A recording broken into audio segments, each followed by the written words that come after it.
The opening phase is all about controlling the center and developing your pieces with a plan. Every move you make should be doing one of those two things. The middle game will then arise out of the opening. Many beginning chess players are fascinated with the opening because of the many exciting traps, gambits, and names. But in reality, you're better off not spending time memorizing openings, but instead understanding opening principles and then practicing your middle game and endgame. That said, openings are fun, and it's great to learn a few because they teach you how to understand how to think about the first moves of your game. Let's take a look at some of White's most popular openings after e4. After e4, Black's most solid and straightforward response is e5. And after the typical knight f3 and knight c6, we're going to study three of White's most popular opening choices. The first opening begins with the move bishop to c4. This is known as the Italian game or gioco piano, the quiet game. It is one of the most classical openings in chess. White develops the bishop to an open diagonal, placing pressure on Black's weak square on f7. White is ready to castle and bring the other pieces toward the center. Black often responds with bishop to c5, using the same ideas as White. This opening isn't as fast-paced as other openings that we'll study, but it is a solid way to develop your pieces to good squares and prepare for the middle game. After bishop to b5, this opening is known as the Ruy Lopez. It is considered more aggressive than the Italian game because White continues the attack on the e5 pawn by putting pressure on its defender, the knight on c6. Black's most popular option is the strange-looking a6, provoking White to capture the knight. Isn't that exactly what White wants to do? It turns out that White cannot win the pawn on e5 right away, so Black attacks White's bishop. If White tries to win the pawn with bishop takes c6, Black recaptures with the d-pawn, clearing open the diagonal for the light-squared bishop and also opening the d-file for Black's queen. After knight takes e5, Black has the powerful move queen to d4. Black moves the queen to d4, creating a double attack on the knight on e5 and pawn on e4.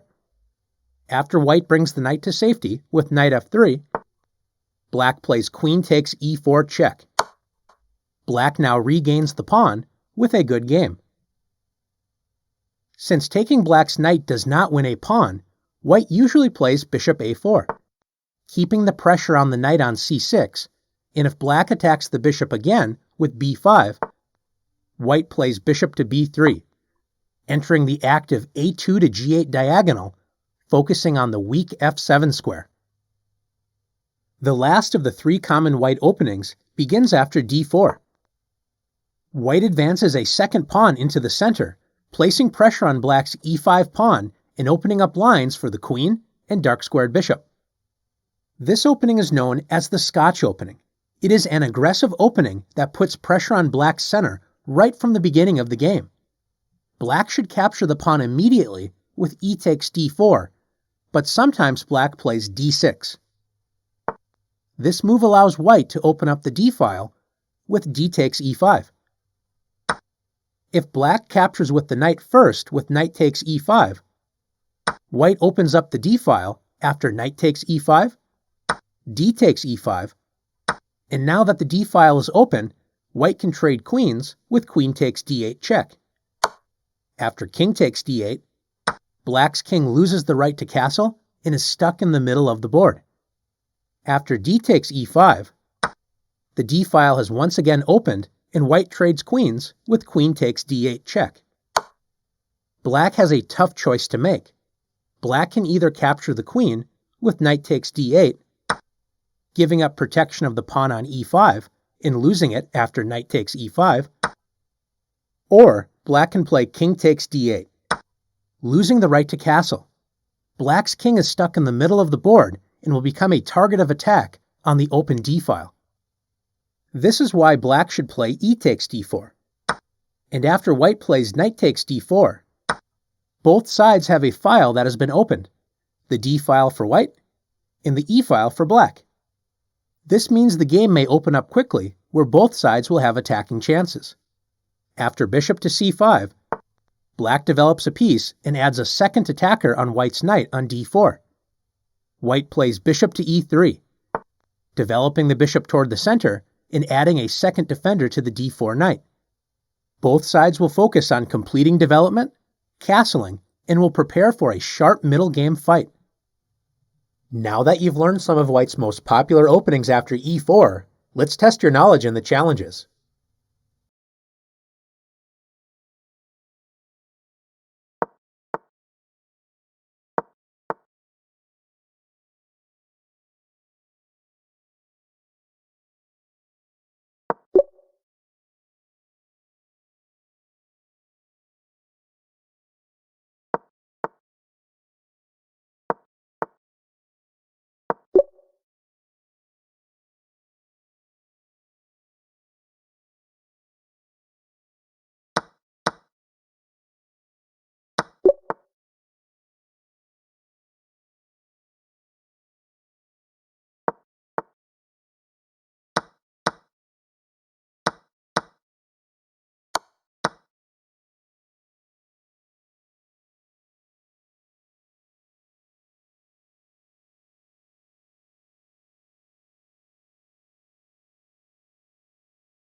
When white doesn't play e4, the most popular alternative is d4. Notice d4 controls the center and also opens up lines for the queen and dark-squared bishop. Opening with the queen pawn is usually a slower, more positional opening compared to the e4 openings because it takes longer to develop the kingside pieces.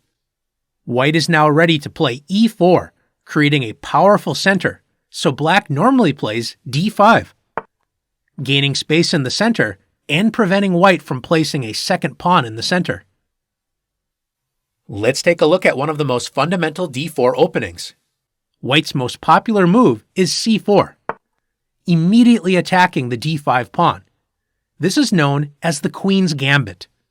The term gambit means sacrificing a pawn or more material in order to gain an attack or some other advantage. The name queen's gambit is confusing because after d takes c4, known as the queen's gambit accepted, white can gain the pawn back immediately with queen to a4 check, checking black's king and threatening the c4 pawn, all at the same time. White does not have to worry about regaining the pawn and can play e4, taking over the center and opening up the f1's bishop attack on the c4 pawn. Since white is able to get two pawns in the center and develop quickly, black does not want to fall further behind in development and try to hold on to this pawn. Since taking the pawn on c4 and trying to keep it is risky, black usually defends the d5 pawn with either c6, known as the Slav defense, or e6. This opening is known as the queen's gambit decline. White will continue to develop pieces to add pressure on d5, and black will continue to defend this important square. After knight to c3, white develops a knight and places more pressure on black's center. Black plays knight f6, developing the knight and protecting the center. White plays bishop to g5, pinning the knight on f6 that was protecting the d5 square, and black plays bishop to e7, developing a piece and unpinning the knight on f6. Black is ready to castle, and white will focus on completing development on the kingside and castling as well. Are you ready to test your d4 opening knowledge? Let's do it.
While white gets to make the first move in chess, black can also decide the direction of the opening by choosing an opening to fight for the center and put their pieces on good squares.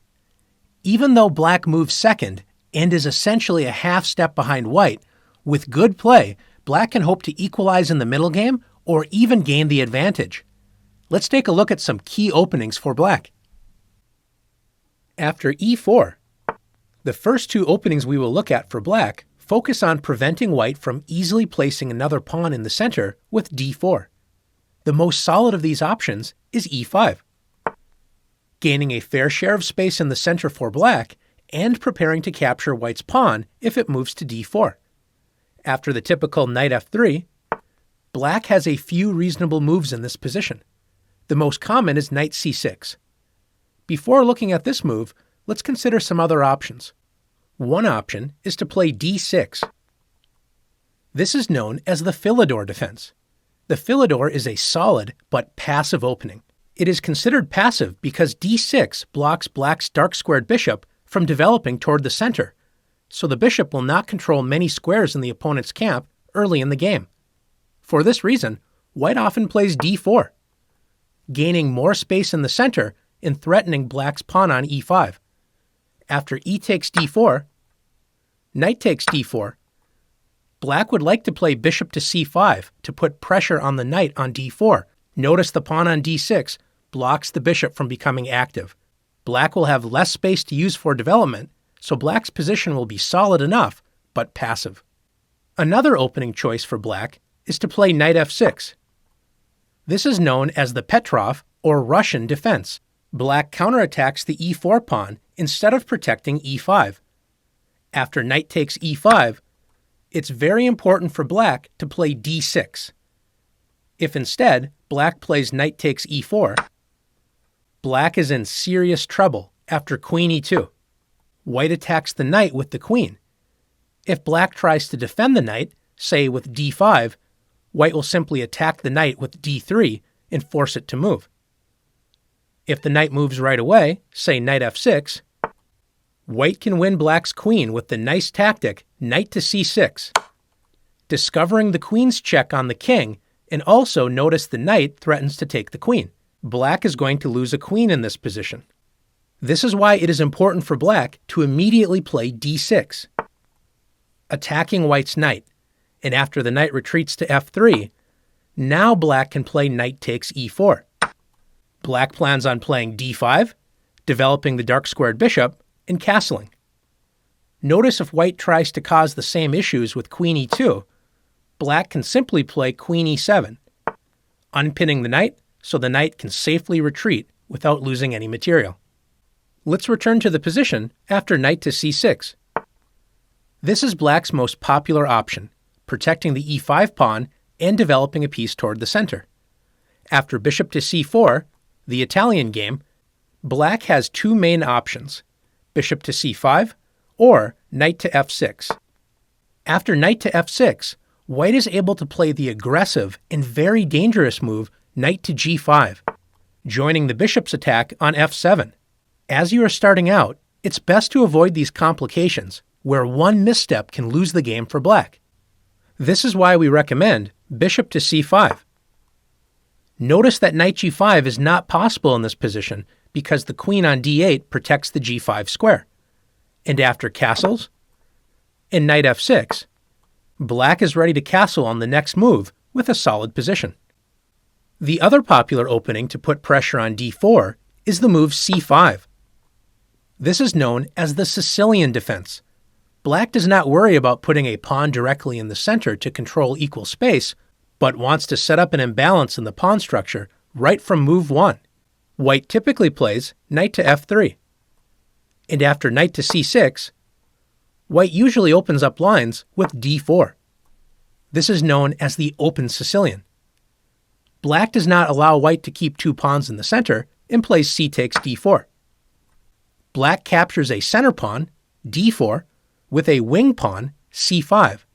A wing pawn is a pawn that is not on the central d or e files. So after knight takes d4, notice that black has two pawns that could move into the center, e7 and d7, while white only has one pawn, e4. Having two pawns that can move into the center can be an advantage for black, but notice that black is behind in development, since black has not made any moves to help develop the kingside.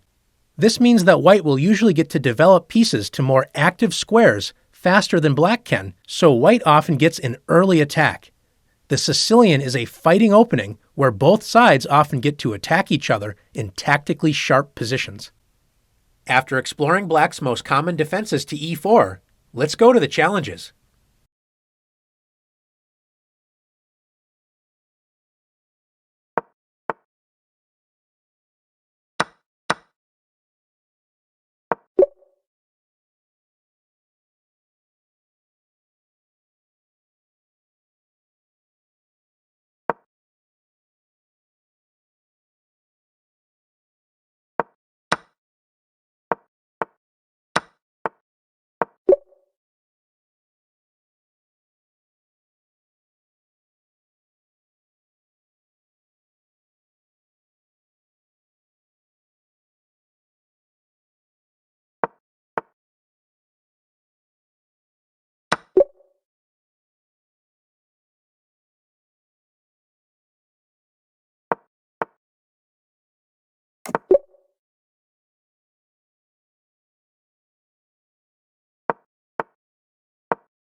If black does not play e5 or c5, black usually opens with a plan to attack the e4 pawn. One direct way of doing this is with d5. This is known as the Scandinavian defense. Black immediately attacks the e4 pawn, but moving the d-pawn this early has the drawback that it is only protected by the queen. So after e takes d5, black brings the queen out very early to recapture the pawn, with queen takes d5. White can play knight to c3, developing a piece toward the center and attacking black's queen.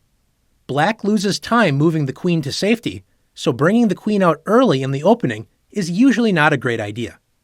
If black wants to prepare an attack on e4 with d5, it is more common to prepare it with e6 or c6 first. After e6, this opening is known as the French defense.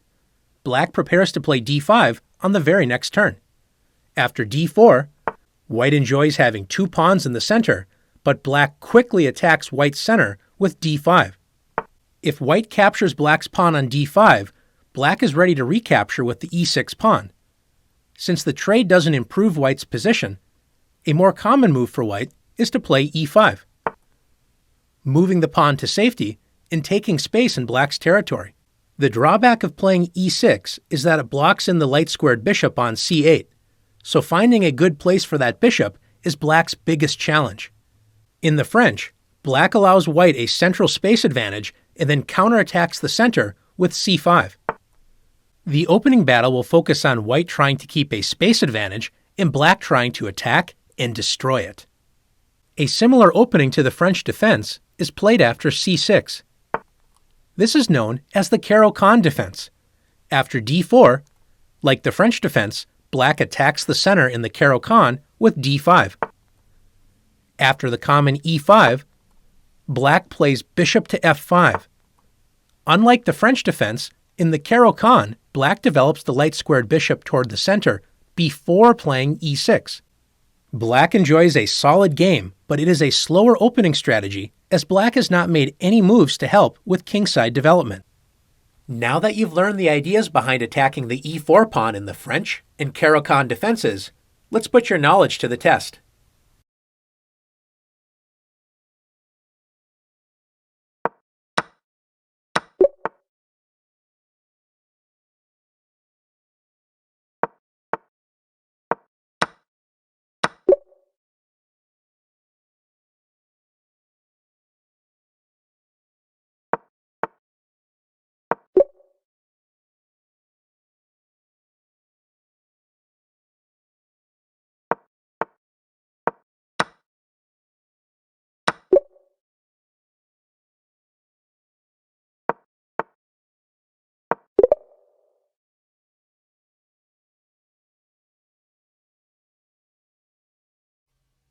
After your opponent plays d4, white's most popular alternative to e4, how should you respond? Black's most common strategy is to prevent white from comfortably playing e4. Sometimes black plays knight to f6, but the most straightforward way to prevent e4 is by playing d5, gaining equal space in the center and protecting the e4 square. After c4, white plays the queen's gambit, trying to get black to capture the wing pawn with d takes c4 so white can take over the center with e4. Although black can capture the c4 pawn, giving up control of the center is usually not a great plan. The most reliable defenses for black is to protect the d5 pawn with e6 or c6. A common error for black is to play knight f6. Although this move protects the d5 pawn, after c takes d5 and knight takes d5, black no longer has control over e4, so white can play e4, taking over the center and forcing black to lose time by retreating the knight. This is why it's important to protect black's central pawn with another pawn. Black's most common defense is with e6, known as the queen's gambit declined. If white captures the d5 pawn, black is ready to recapture with a pawn, keeping good control of the center. White usually continues to develop and put more pressure on d5 with knight to c3. Black develops and protects the center with knight to f6, and after bishop to g5, pinning black's central defender, black quickly unpins the knight with bishop to e7. In the queen's gambit declined, black will have a solid position, but black's bishop on c8 may take some time to find an active square. Black will castle on the next turn and then focus on developing the queenside. If black does not want to block in the light-squared bishop like the queen's gambit declined, then black can play the move c6. This is known as the Slav defense. Black is hoping to develop the light-squared bishop before playing e6. The Slav defense, just like the queen's gambit declined, is a solid opening that tries to control space, develop pieces toward the center, and castle. Are you ready to defend against d4? Let's see.